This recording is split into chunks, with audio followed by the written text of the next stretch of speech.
Good afternoon, Damien White here, CEO of RISSB, and welcome to our second RISSB Masterclass webinar for the year, Elevating the Use of Our National Rail Safety Data. What's next?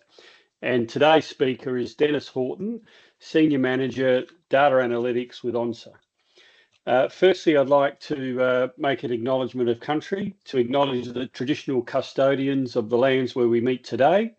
And for me in Adelaide, that's the Kaurna people, and to pay my respects to their elders past and present, and to extend that respect to any First Nations people who might be with us today.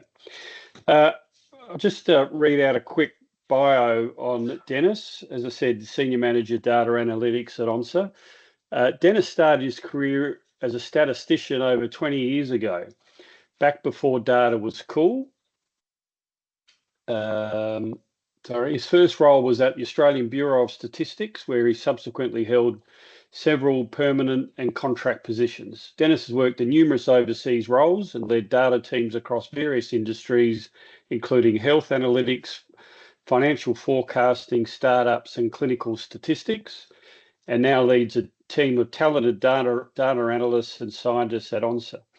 His focus at ONRSR is using data, statistical modelling, and machine learning to progress from the what happened to the what will happen next.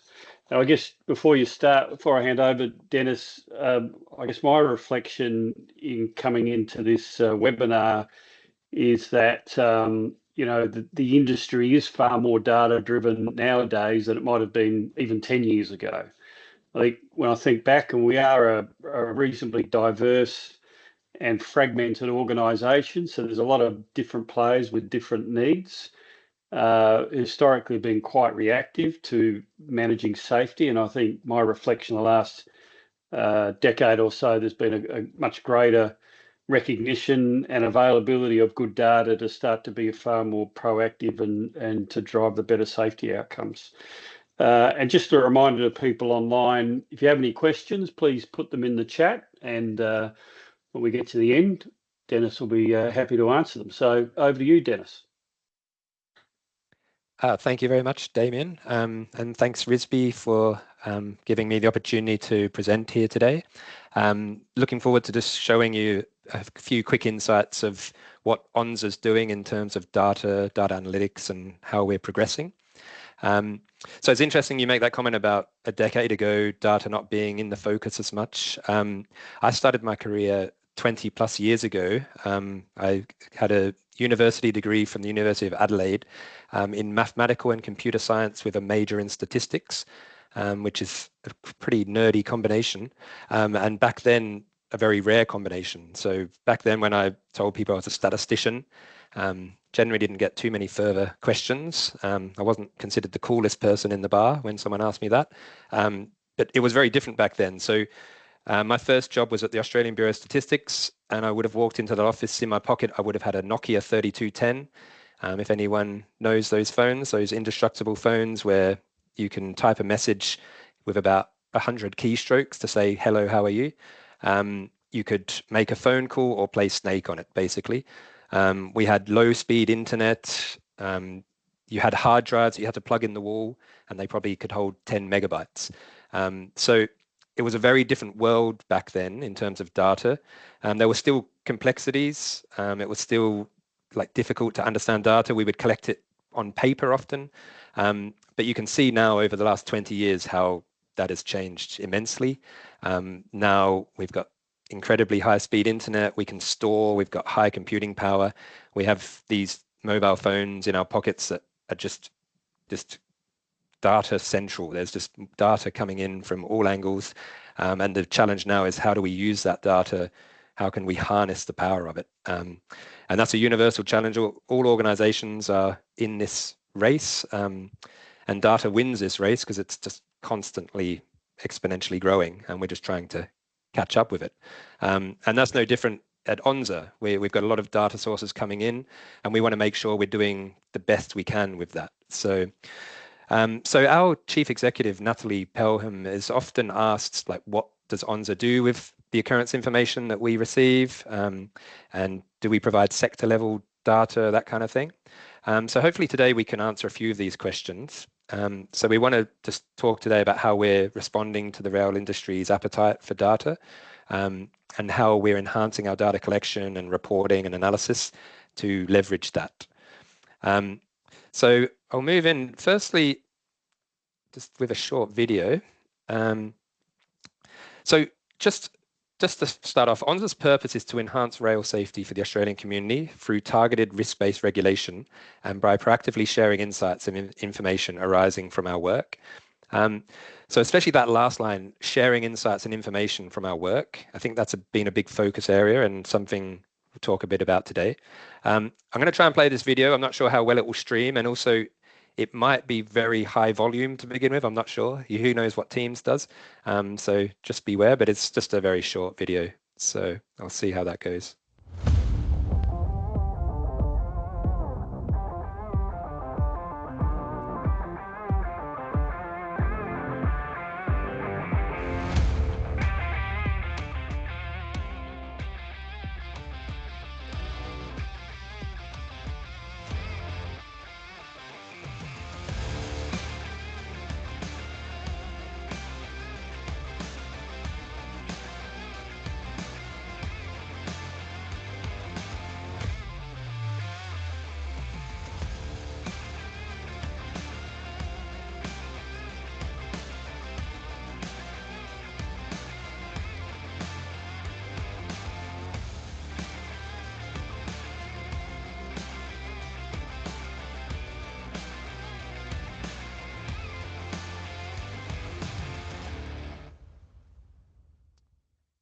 So it's very high level what we do, and to some dramatic music there.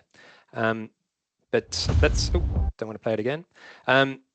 So just a snapshot of ONRSR's activities. So we have around 200 accredited operators, and one of our key roles is to administer the accreditation process for rail transport operators.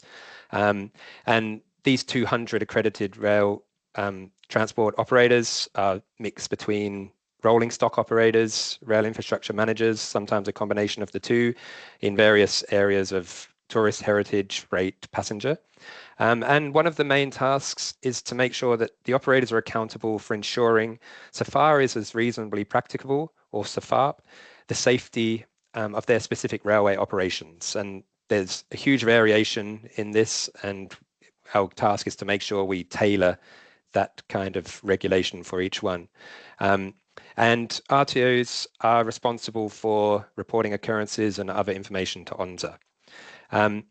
We have over 280 inspections per year, 90 plus audits, and over 1,000 site visits. So we do a lot of activities to ensure this. There are over 50,000 track kilometres in Australia, pretty much all heavy rail, a little bit of it light rail, and most of this is in New South Wales and ACT. 2,000 non-accredited duty holders. We have 25 plus open investigations. So when major incidents happen, we go and investigate, understand what happened, how this could be avoided in the future, etc. And we have offices in most of the main capitals of Australia and around 200 staff.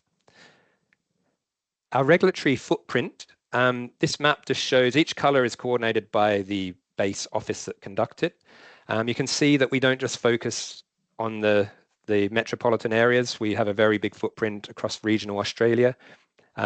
We have a national work program where we coordinate our regulatory activities through looking at each operator, understanding the complexity of the operator, the risk it poses, and then designing a work plan to make sure we distribute our resources effectively there. We also have operator risk strategies so that we can tailor what we're doing. And once we've created our work program, we assess it once the activities have been conducted to ensure we've stayed on track with that and that we've been an effective regulator.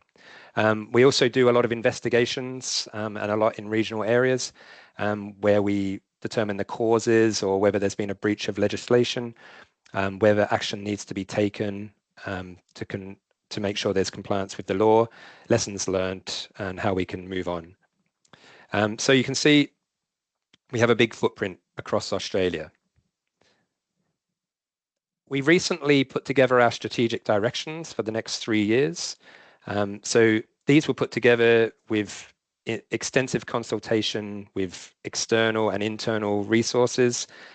We had a lot of stakeholder input and aligning with the expectations of infrastructure and transport ministers and the National Rail Action Plan. So this is set out for the next 3 years. You can see the main 5 pillars there.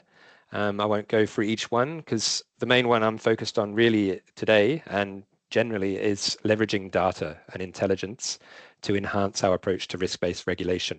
So that's a big focus for us at the moment. And digging deeper into that, the main thing we're really working on this data-driven culture. We want decisions to be made based on data, not just kind of gut feel and recent observations. So we're refining our risk-based approach. So our risk model and supporting decision tools, we're ensuring that they're very data-driven. This can be tricky sometimes because we do have a lot of quantitative data, but sometimes it could be qualitative. And how do you combine them and like assess operators and understand what the risk could be? But we use data to make sure our national work program is delivered as effectively as possible and targeting areas effectively.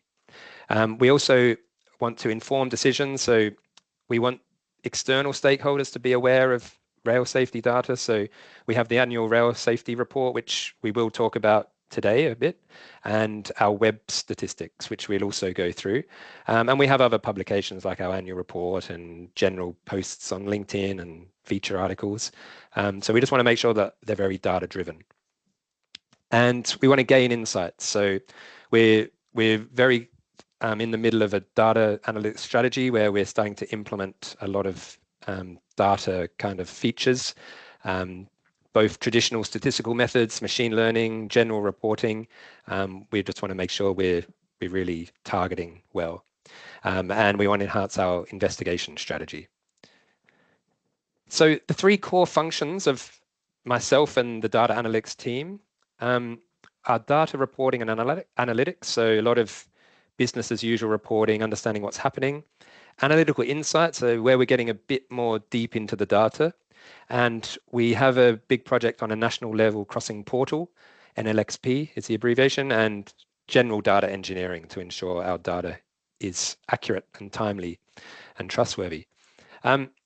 So the main thing with the data and reporting analytics is providing rail safety data insights internally and externally.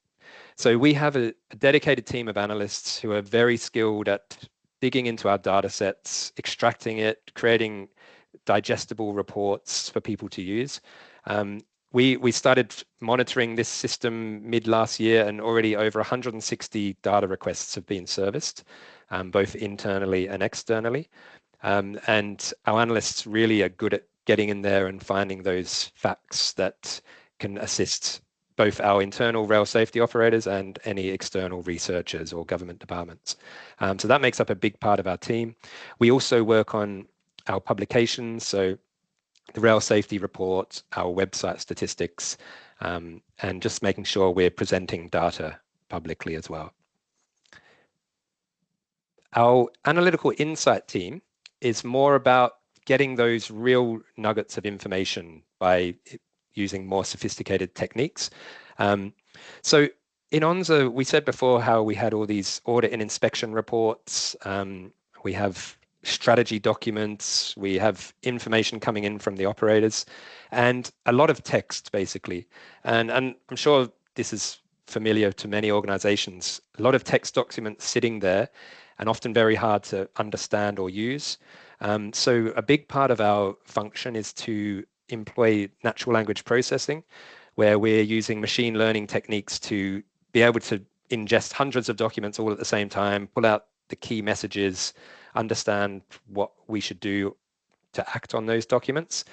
So example, if we had hundreds of audit reports coming out and seeing like over time, what were the key things we were looking at? Have they been acted upon, and are we happy to move on with that? And associated that with is large language models. So sure you've probably used ChatGPT. You can ask it anything, it gives you an answer, and it's pretty good. We're also looking at developing our own in-house version that can assist our staff to understand rail safety issues for different operators and on the bigger picture. So we're working on that. We're also doing a lot of GIS stuff. So obviously rail safety is a very location-based thing. So we want to make sure we've got nice kind of location-based statistics and we can visualize things well and understand where things are happening. Investigative studies. So we work closely with the operations teams and investigation teams to understand, are there any things we should be looking into a bit more deeply with data?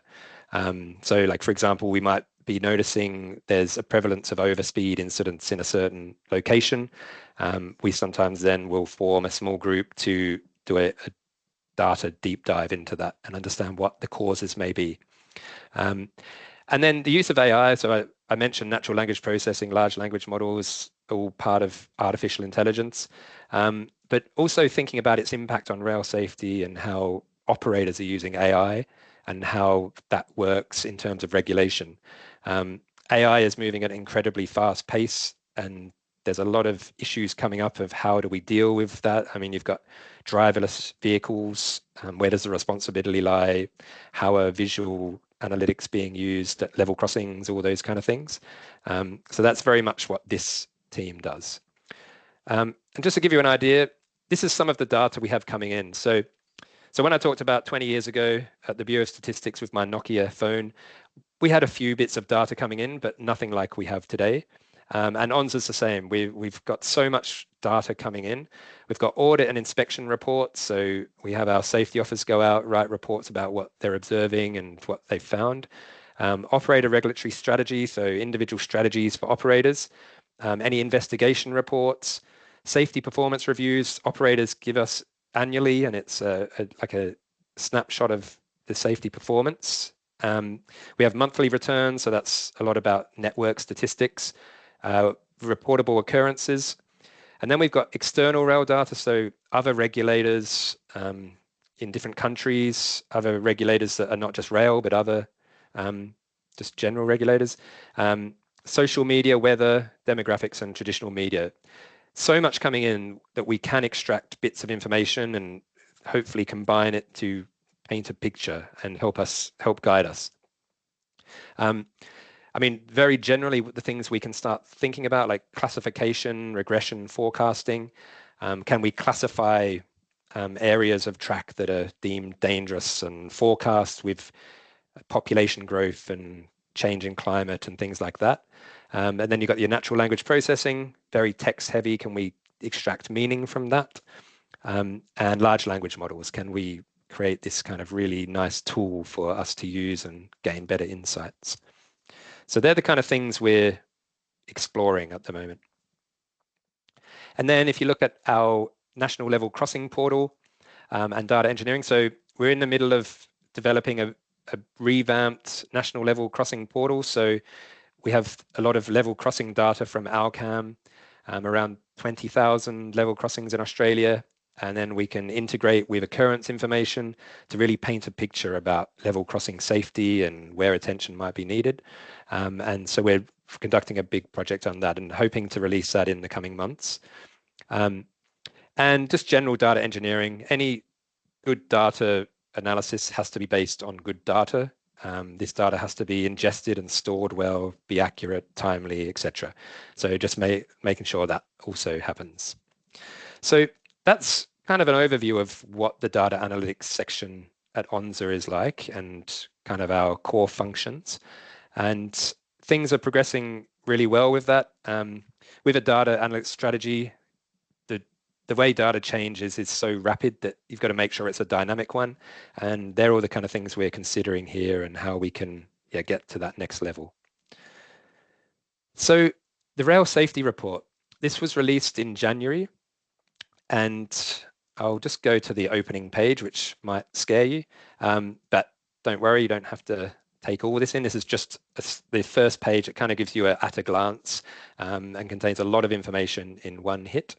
But with this report, we wanted it to be, every year we're trying to enhance this report, increase the information we're giving, make it more relevant for safety.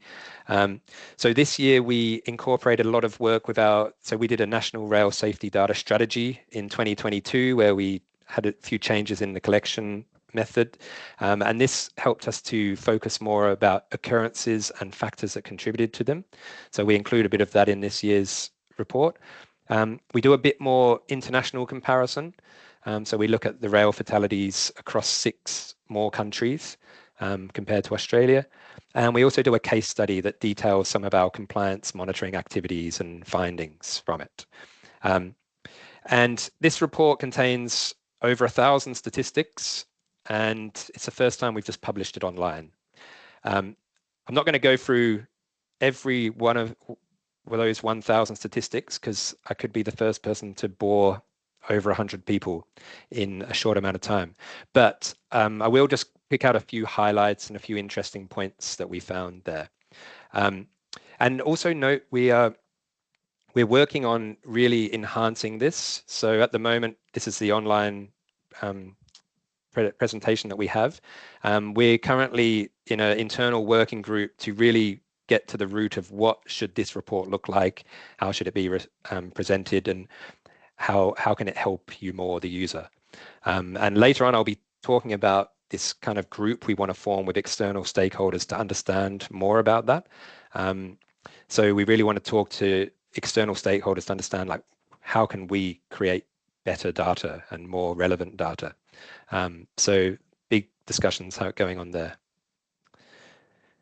So harm to people, this is often a big metric. Obviously, if any fatality or serious injury on the rail is a tragedy, and we want to make sure that's being monitored and hopefully reduced.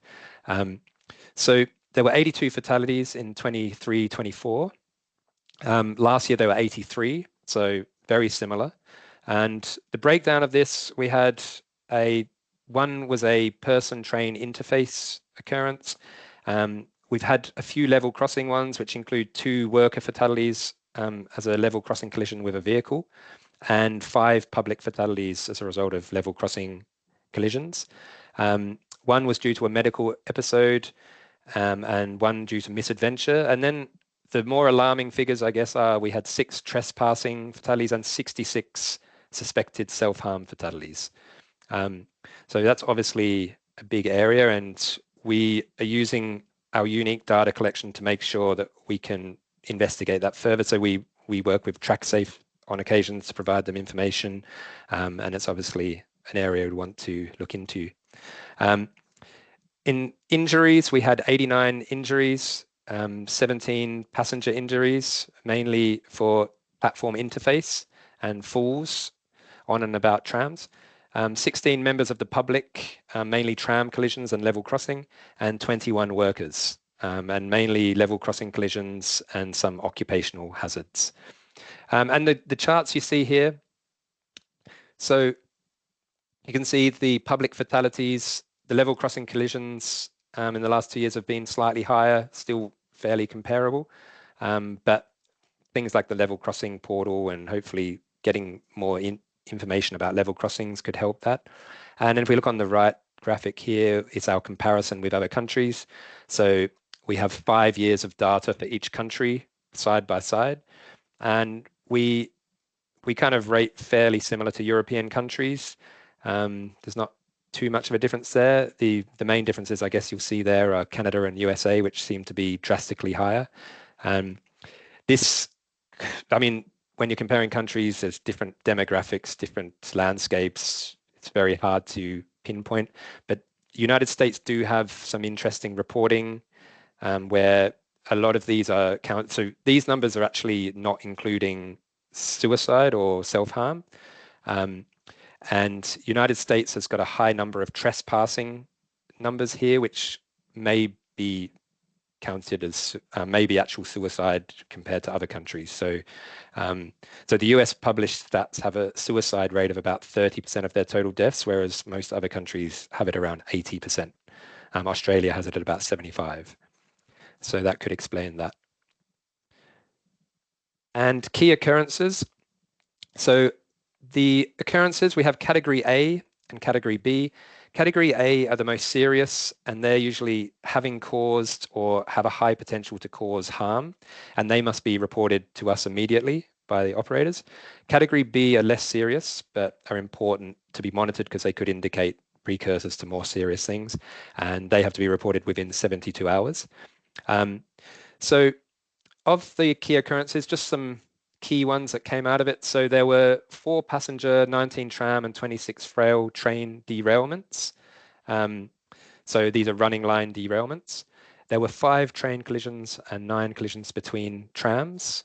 So none involved a passenger train, and yeah, trams exclude out of gauge mirror strikes.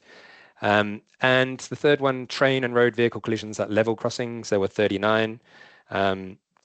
And these includes passenger and freight trains. So they were some key headings from that. And if just some other things that came out of it, just generally speaking. So the rate and range of many categories were in line with recent past. Nothing stood out too much. There was a bit of a rise in category A occurrences, and mainly driven by improved reporting. So when operators are better at reporting, we often get more occurrences. So that could be explaining that. The last train-to-train collision involving a passenger train was in 2019. And the rate of tourist and heritage train derailments is markedly lower this year. You can see the chart here, there was an increase in tram collisions. And so we can see that's kind of increasing there. And then if we look at our derailments, freight train derailments, we can see that track irregularities were the main cause of that.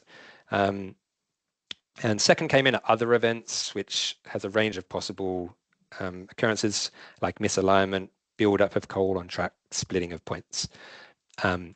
So they were the main things that came out of it. And then you do notice that we had many hazardous events at level crossings, and we'll look at that at the next slide. So level crossings, in this report, there were 2 workers and 5 members of the public that were fatally injured, 4 workers and 3 members of the public seriously injured, and 39 collisions between passenger or freight trains and vehicles. So you can see that generally they're tracking similar to previous years, but it's definitely still quite a significant number. And we want to make sure that we can do something about that. So big focus on level crossings. And then if we look at a case study of our compliance and activities, so this is taken from our ONRSR audit and inspection program. As we see on the graphic, it's spread all across Australia, a lot of regional activities. And some of the most common ones that came out from the findings, we had risk document control and information management was a big one. So there was inconsistencies or outdated information or overdue for a review. Risk management, so either inadequate or unable to be provided risk assessments, and controls listed in the risk register were incomplete or no longer relevant, and didn't demonstrate they were managing risks or safety as far as reasonably practicable. And process control also made a few appearances, and plans for rail safety work activities not completed correctly or signed off, track maintenance processing, and management of rolling stock defects or equipment testing. And just further looking into that, some of the specific sectors, maintainers and constructors, there was a high rate of findings. So these are like core operations, including maintaining and constructing rail infrastructure, rolling stock, setting standards, and managing procurement, etc. So that's where a lot of them were found. Rail infrastructure managers, there was a few. So rail infrastructure managers, their operations are like operating railway with running line of train, construction and maintenance of this infrastructure, and scheduling and controlling this. So a few of the things came out of that were failure to demonstrate that safety requirements under the safety management system were adequately defined and documented in tender documents and contracts. And yard sidings and terminals. So this is all about the movement of rolling stock and trains within a yard, siding or a terminal, shunting, stabling purposes, etc. And found that there was a lot of cases where processes were not in place to ensure rail safety workers had competency to carry out work. So that was added as a case study to this year's report. And for the next year, we're looking at other ideas that we can include and ways of delivering it. So that was just a few take-home messages from the Rail Safety Report, and it's online and available on our website. So if you want to have a deeper look, I encourage you to go and have a look and yeah, get in contact if you have any questions or want further information, and watch this space for changes coming in the future. So what I also wanted to talk about today was our revamped website data. So it's a screenshot in the corner there. So we've always had data on our website, but it maybe wasn't as informative or well presented or even as recent as we would like. So we got feedback from our stakeholders about the importance of this. And so we've put a lot of work into making sure we improve that. So we've focused on an easy to understand and navigate system and reports where we can filter to get more specific data. And you can also download data sets, and it's updated quarterly. So it's all pretty recent and should be useful. So I might just, instead of just showing you screenshots, I might just do a demo of that.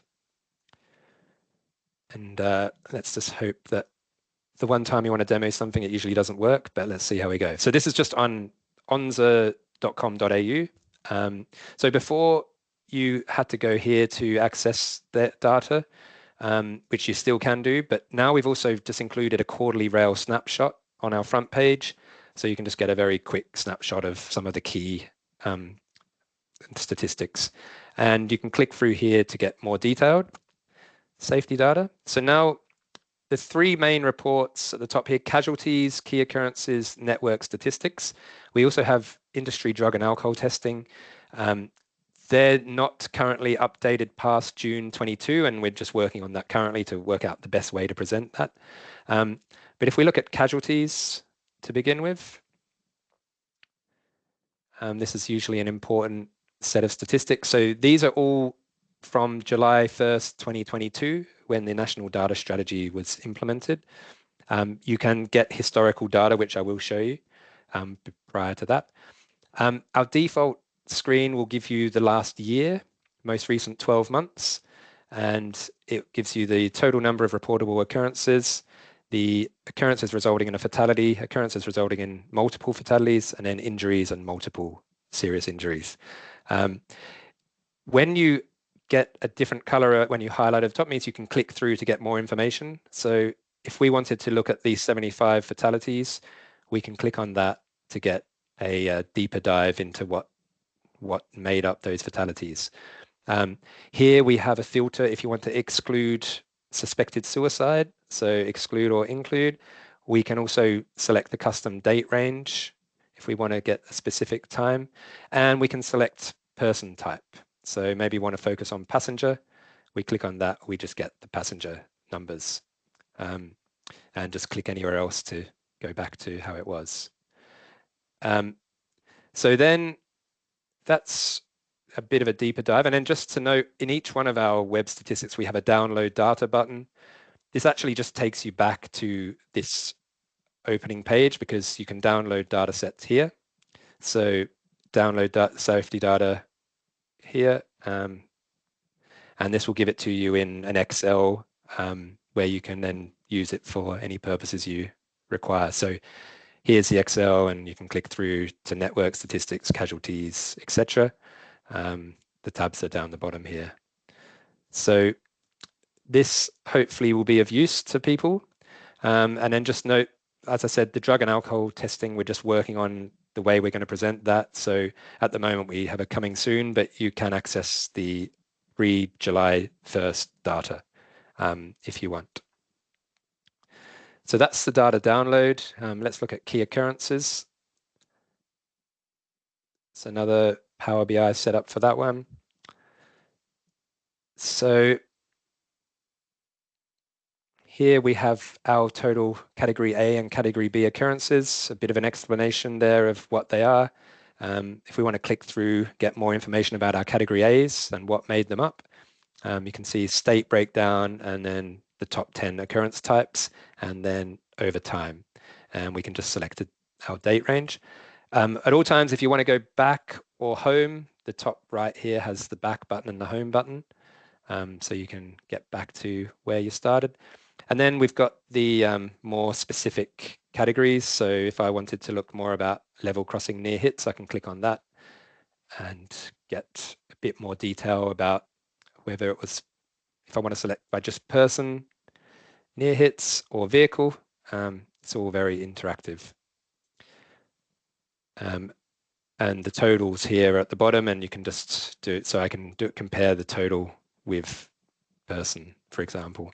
And you can also just focus on passenger heavy rail, and it will just give you the numbers for that. Again, if I go back, there's that. And yeah, so I'd let you have a chance to explore that. And then the final one that we haven't looked at is network statistics. So at the bottom here, there's the dynamic menu, so you can get back to any of the statistics you want. And this is all network statistics, all about track kilometers and various aspects of that. And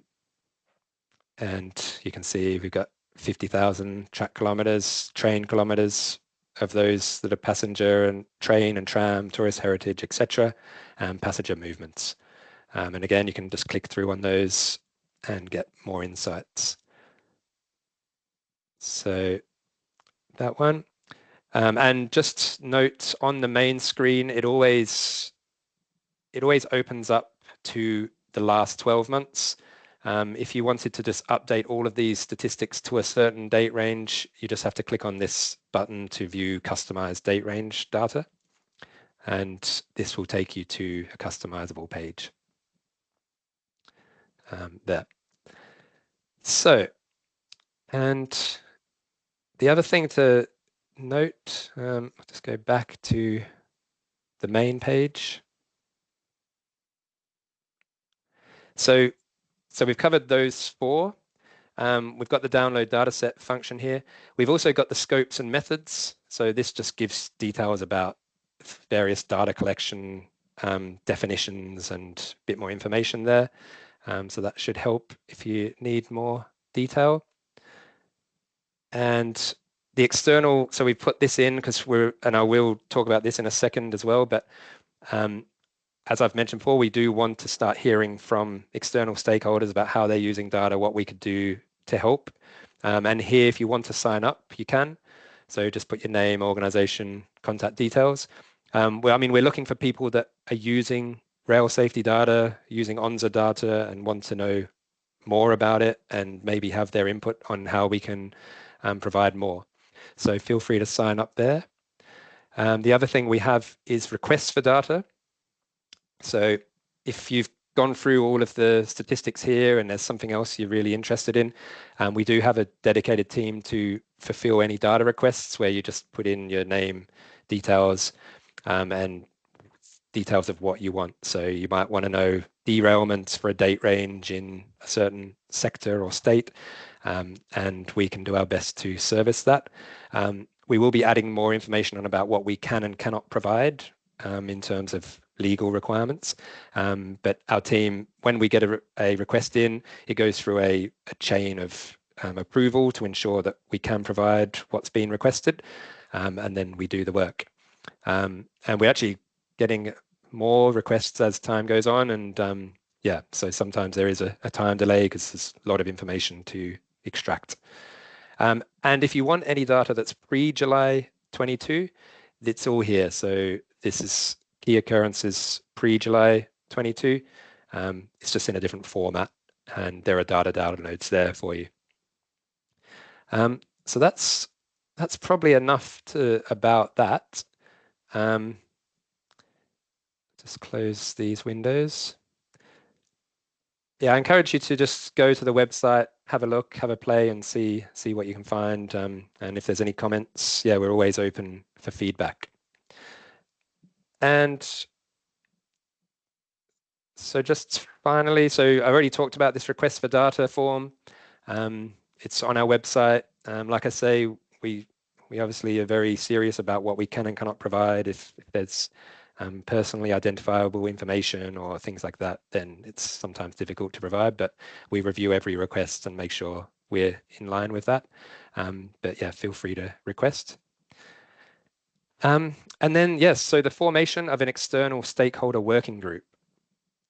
It would be really good to have some key stakeholders join this. The main point is we want to know what your data needs are. At the moment, like, we're producing a lot of statistics and data reports, and we just want to know, are they hitting the mark? Is there something we could provide that would be more useful?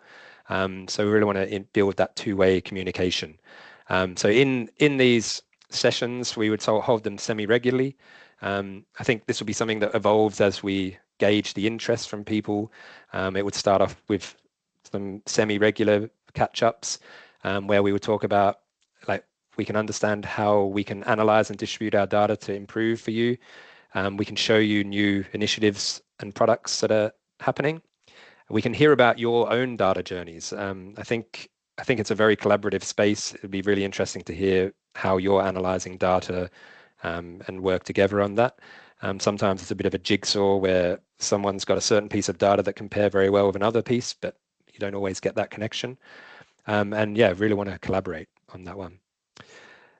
So yeah, so sign up on our website or via this email address if you want to send an expression of interest.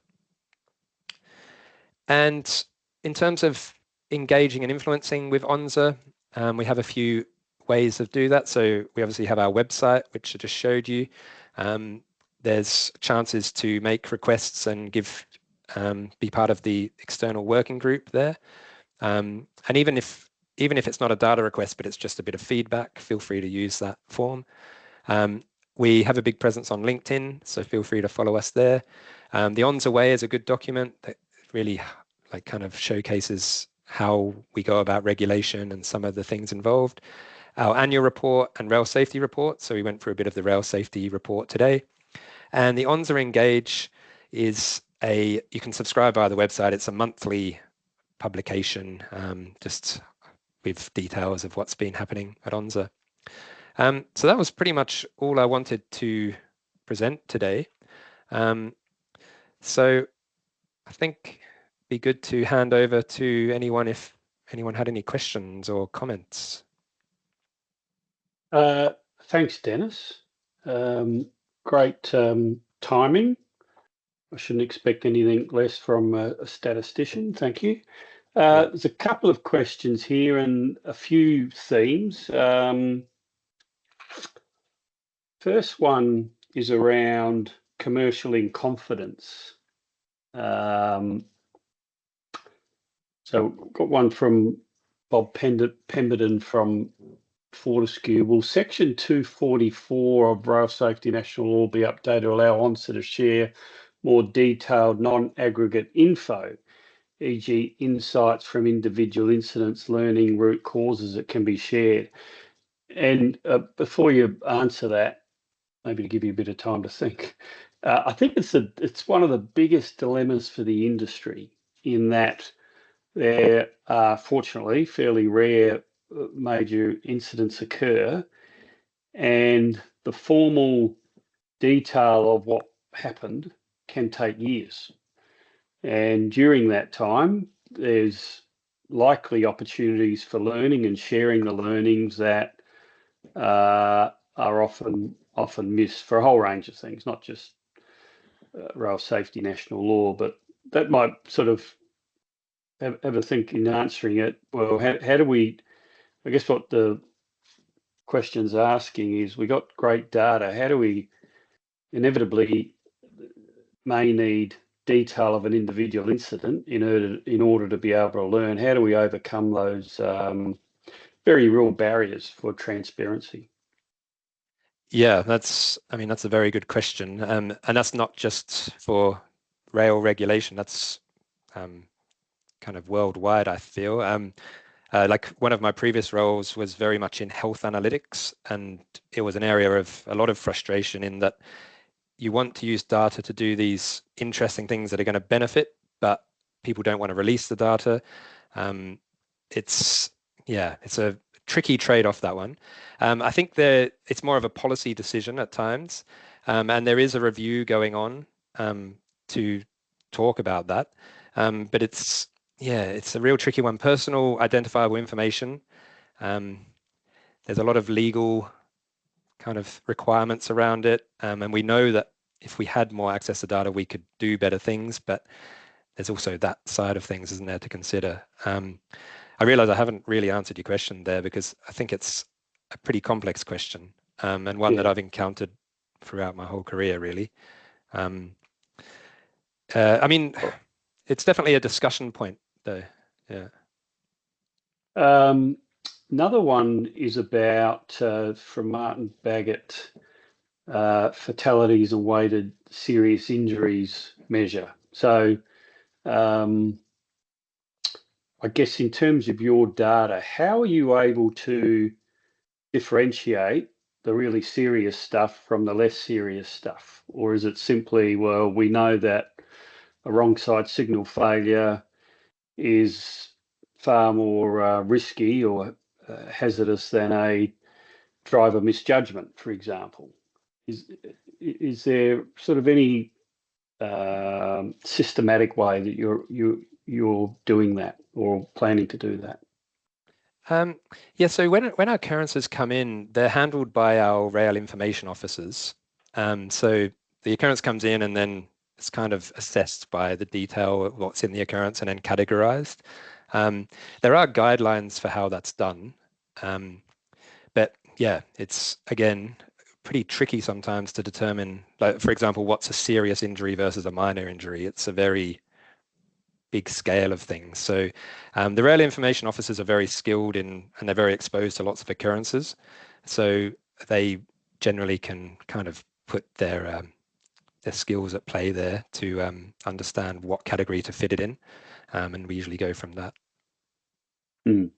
But your analytics system itself, once, let's assume the guys have correctly sort of allocated the type of incident, does your system itself have, I guess, the logic in it to say, hey, there's whatever, 10,000 incidents or less happened last year, here's the real serious ones? Or is it more about, well, people know that, as I say, a driver misjudgment's not as serious as a wrong side failure? Yeah, well, I mean, we have, everything's categorized, so we can like pull out those specific ones. I guess, yeah, it's a good question of like what you consider serious or not. A lot of our work is often very prescriptive, like we want this type of occurrence and we pull it out. But yeah, I guess we use our judgment on what we consider serious and what we don't. Sure. When it comes to publications like that. Another question about the use of AI. Are there any, I guess, confidentiality issues in any of the data that's put into any of the AI tools? Yeah, well, we're very careful about that. So this development of, and we're at very early stages of the large language model component. But yes, we're like, I mean, for example, if you just put everything into ChatGPT, you're basically sharing your data with everyone. And it did actually happen when ChatGPT was first released. So we're very conscious of that. So we're developing like on-premises tools, so data never leaves our confines, and all the training's done internally on those models. So yeah, that's a huge thing that we're very conscious of. So we won't ever, nothing will ever go externally in a model like that. And I suspect when you get offline and we share the chat, there's a number of really good questions here, which will probably give you some guidance for your data working group, I suspect. some of the questions that are coming up. One other here, I guess you can't. You can only deal with the data that's, the incidents that are reported. Question from one of our people is along the lines, well, often you might be, or the industry relies on self-reporting where there's not sort of data capture of incidents. So if you're not in signal territory where it would detect a SPAD, you're relying on people self-reporting. Have you thought about how do you differentiate those environments where you're relying on self-reporting, and gee, is there any statistical evidence that says if you're getting, I don't know, 20 incidents a year, that probably means there's 40 incidents a year? Do you know what I mean? Yeah, that's an interesting one, because like an operator can be seen with a lot of category A, category B or C occurrences, and like if you look at it on the surface, like, oh, well, they're not performing well, but actually it's because they've got really good monitoring in place. Whereas another one might not be reporting many, but don't have any monitoring in place. And that's something we definitely are conscious of, and like trying to think of ways we can like better that, because we're very aware that different operators have different level of reporting. I would say at this point, honestly, we haven't like put in a correction or anything for that. Because again, it gets complicated because you're then comparing what someone's reporting like technique is, and then putting kind of a numeric factor on that can be tricky. And it's all going to vary so much, but it is definitely a problem that we said in the, like, we've got an increase in category A occurrences, but mainly just better reporting has happened. So it's a really tricky one. I mean, I guess the technique we would use is if we are seeing a lot of occurrence reporting from a particular operator, and we do an investigation and they don't have they don't have like these good detecting systems, maybe there is a bigger issue than one that does. So yeah, that's something that we need to look into more. Now, a gentleman by the name of Don Mustard from the Transportation Safety Board of Canada, and I assume it's late Sunday night there, so thank you. He's logged a number of questions. One, can you talk about the integration of data scientists, computer scientists, and rail safety SMEs? That's a very good question. Yeah, so we've internally formed a group where we have representation from the rail safety officers, and I can see some of the rail safety officers on this call actually, which is good to see. And we hold these regular meetings to understand like what their data needs are, talk about what we're doing, try to get that collaboration, and then they go back to talk to their peers, and we have this regular communication. It's similar to what we want to do with this external data group, really. In terms of the link between data analytics, data science, and IT, that's always, in any organization I've worked in, that's always been the one that's kind of sometimes hard to nail, because you've got the IT systems, data engineering, you've got your data analytics, and there's always this, if it was a Venn diagram, there would be a big intersection between the two, and that's where things get blurred. But we have a good relationship with our IT team to try to implement new features, get them put into production. We often work on kind of developing proof of concepts to see like this could be a thing we can integrate into our main systems, and we kind of go through that technique. But yeah, that's the age-old problem, I think, the integration of IT and data analytics, and then SME. But yeah, we're definitely conscious of it and do a lot to try and do our best with that. And look, as I said, establishing that data working group will be a critical part of solving that, as you say, age-old problem. We've got a lot of good heads around the industry, including within ONRSR, obviously, and I think we've all got good experience of bringing people together, can only help the thinking and solutions. And can you, maybe to finish off, can you think of an example of, now that you guys have got better data, that's giving you some insight around whether it's policy changes or different areas of surveillance by ONRSR?